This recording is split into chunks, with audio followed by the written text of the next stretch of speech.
Yo, yo, yo. So when you're playing passive and going for placement points, it's end up dying during your rotation. Whether it's getting jumped in the early game or getting shot from an angle you weren't prepared for in the end game, your ability to rotate effectively at the right time is what's going to keep you alive. Hey guys, once again, this is Keith Allen. I just want to say, for those of you who have connected with me on my Instagram, it has been awesome. Welcome to another video, this time on how to rotate in arena matches. Yes, I'm excited about this. Learning theory and strategies behind rotating in Fortnite can be complicated at times. Who agrees with me on that one? Yes. Luckily, there are coaches that can lend a guiding hand.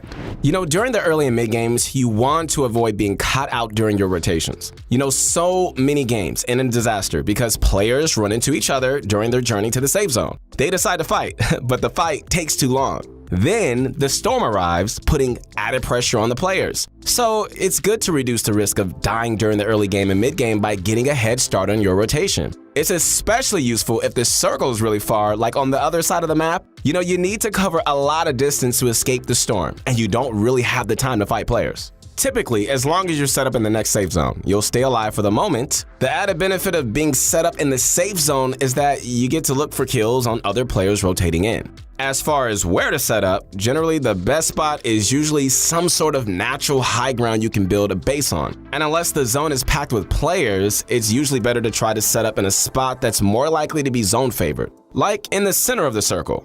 By minimizing the distance you have to rotate throughout the game, you can also reduce your chances of getting caught out of position. So, if you're looking to avoid players, the path you take on your rotation also matters. You need to consider how many players are going to be rotating into a safe zone from each direction. For example, check it out. If the third circle ends up being fatal fields, where are players going to be rotating in from?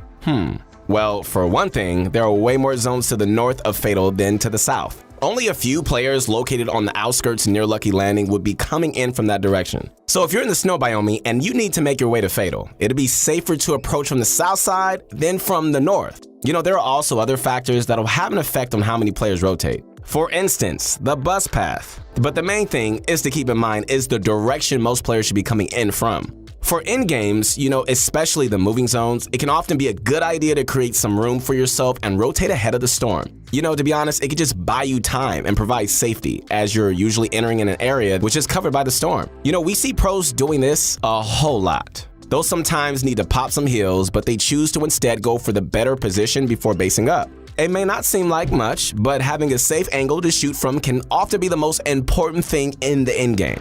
Hey guys, so for Season 9, we've got 3 vehicles usable in-game. The Baller, the Quad Crasher, and the Drift Board. We've talked about the Baller extensively in the past, and while its usage is definitely lowered after the health nerfs, Ballers are still one of the, if not the best, ways to get around.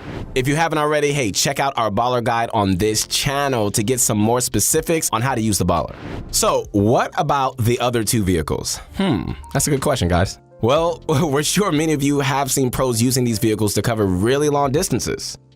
Of course, the downsides are that there's no cover provided with these 2 vehicles, unlike the Baller. So, they're generally riskier to use. However, when used correctly, that's a whole nother story. These babies can be lifesavers when you have a bad zone. So when you use a quad crasher on the ground, you're moving pretty slow compared to the other vehicles. I'm sure you know that. Sitting stationary in the driver's seat in combination with slow ground movement makes you super vulnerable to gunfire. Luckily, it's possible to fly with one, meaning, you can cover insane distances with much more protection from other players. Flying with the quad allows you extra looting and farming time at any point of the game. But, it's most useful for early game rotations. It's really unlikely your quad will be shot out of the air, so it's actually not a bad rotation method. Being able to fly around on the quad has been known for quite a while, but for some reason, there's just still not a lot of players that can do it. Can you do it?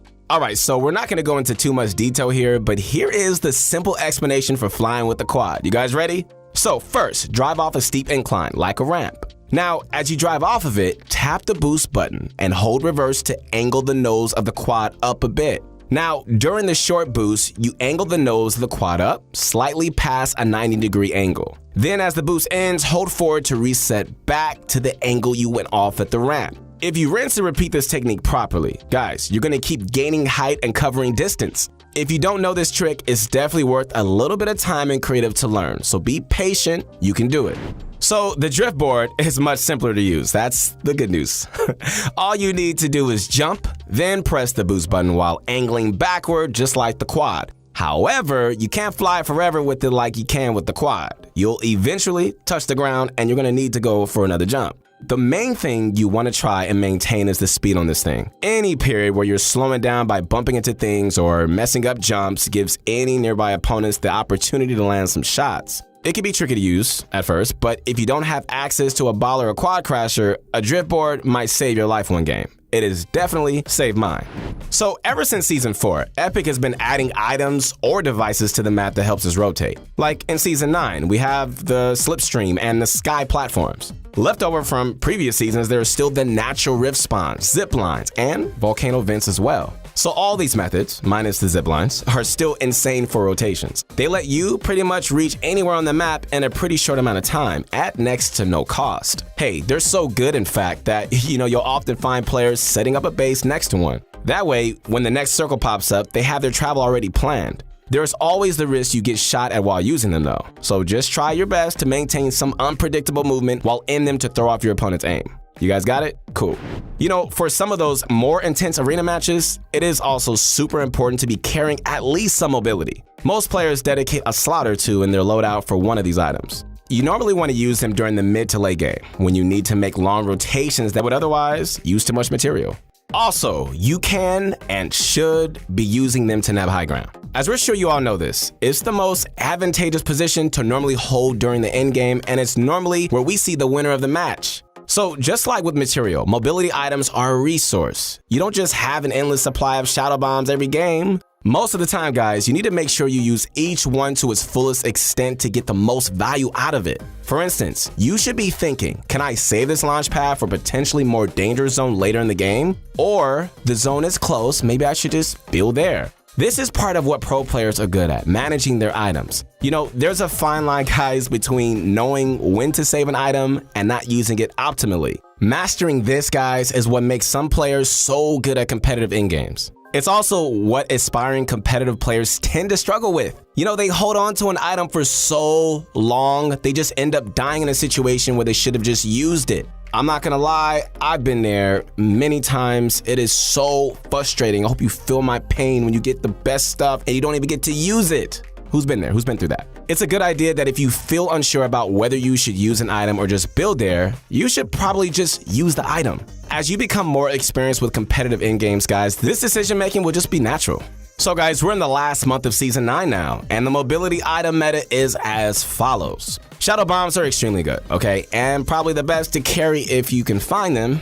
You're very maneuverable while using them, obviously, relatively safe from harm and are able to traverse long distances, which is great. With the double jump and wall climb ability, hey, it can end up being a cinch nabbing high ground from unsuspecting players. It's a risky move at times, all right? We all know that. And it requires a lot of confidence to pull off. But of course, the reward of having high ground can definitely be worth it. So if you're able to climb up to where they're positioned right as the shadow effect is about to wear off, then you can play aggressively or build over top of them to take high ground. Shockwave grenades were added back to the item pool recently, yay, replacing impulse grenades. While looking smashed through build, you still want to make sure you have a clear path to your target destination. One should be enough to get you across most zones. If it doesn't get you there all the way, hey, it could be a good idea to build the rest of the way. Even for taking high ground, hey, you can still launch yourself up and try to attach until whatever build you can at the top. It can be difficult to pull off, but it's definitely doable. Hey guys, check out this recent clip posted on Reddit by Speedy Gonzalez. It shows a setup for shockwave grenades to launch your entire squad over 50 meters with a single grenade. Think about this, guys. This can triple or quadruple the efficiency of those items. For the upcoming trios competitions, it should be interesting to see if any teams use this or a similar setup. Glider redeploy is arguably the worst mobility item in the game right now. The problem is, you can't travel very far with it in any decently stacked in-game lobby. If you glide long distances with it, your movement becomes slow and predictable, which can lead you to getting beamed out of the sky. And that's definitely happened to me, and it's not a good feeling. I'm sure it's happened to you too. But even with this downside, it can still be worth carrying. Some players like holding it as insurance when holding high ground, so they can prevent fall damage. I get it. You just need to make sure you don't glide for too long with it. Instead, you just need some time to pull out of it so you're only gliding for a second or two. Then it could be an item worth holding on to. Launch pads are insanely valuable since they don't take up an item slot to carry. The distance you can travel is the highest of all the mobility items in the game right now. Unfortunately, hey, they are kind of rare. As you can't find them every game, it's a good idea to use the ones placed by your enemies. Even if you take a bit of storm damage, it's usually entirely worth it to hop into a launch pad just placed by someone else. Overall, guys, hey, you're gonna probably get the most value out of these items when you can rotate and take a better position with them, like the high ground. But even if you can't, hey, they provide an insane value during the late game, which is why they're basically necessary to carry in competitive matches. Throughout the game's history, Epic has been increasing the amount of mobility available to us through new items, map changes, and vehicles. However, even with all of these methods, you're going to need to build to rotate safely at some point. There's a bunch of techniques that take some learning to rotate effectively. And if you're interested in learning these specifics, hey, the courses over at Proguides have got you covered. So since your material amount is limited, you need to manage it well, just like with items. Your traditional tunnel method has you building a tunnel with walls and floors either forward or diagonally. This can take quite a bit of mats when compared to, say, tarping high ground. You know, with the traditional high ground position, guys, you usually just need to put a couple of floor and cone pieces to cover yourself as you rotate, since nobody has an angle on you from any other direction. High ground is, in most scenarios, the spot to be in. I repeat, it is the spot to be in. For that reason, it does get contested quite a bit, as you already know. And although it's risky to play for it, high ground is definitely worth going for.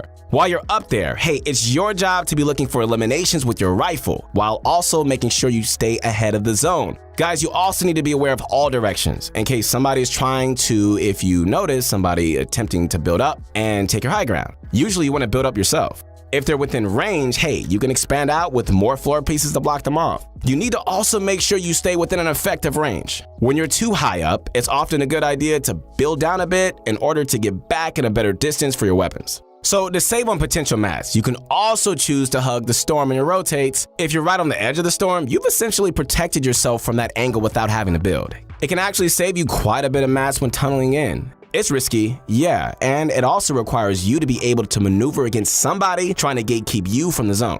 Things like editing up or down a floor can save your life against players trying to hold you during the moving zone. Pros do this all the time when they have nowhere else to move. If an engagement is going their way, hey, they usually just edit or build downward in order to create distance, switch up position, and keep themselves safe. When you're really low or completely out of material and items, you need to start looking for limbs. In order to rotate in without spinning anything, hey, try trailing behind what your opponents build. It can be difficult staying alive this way, which is why you need to be looking for a kill. That way, hey, you can hopefully recover some material or get some mobility for the remainder of the game. Building, guys, is the bread and butter of Fortnite, and it probably won't be seeing any significant changes for a while.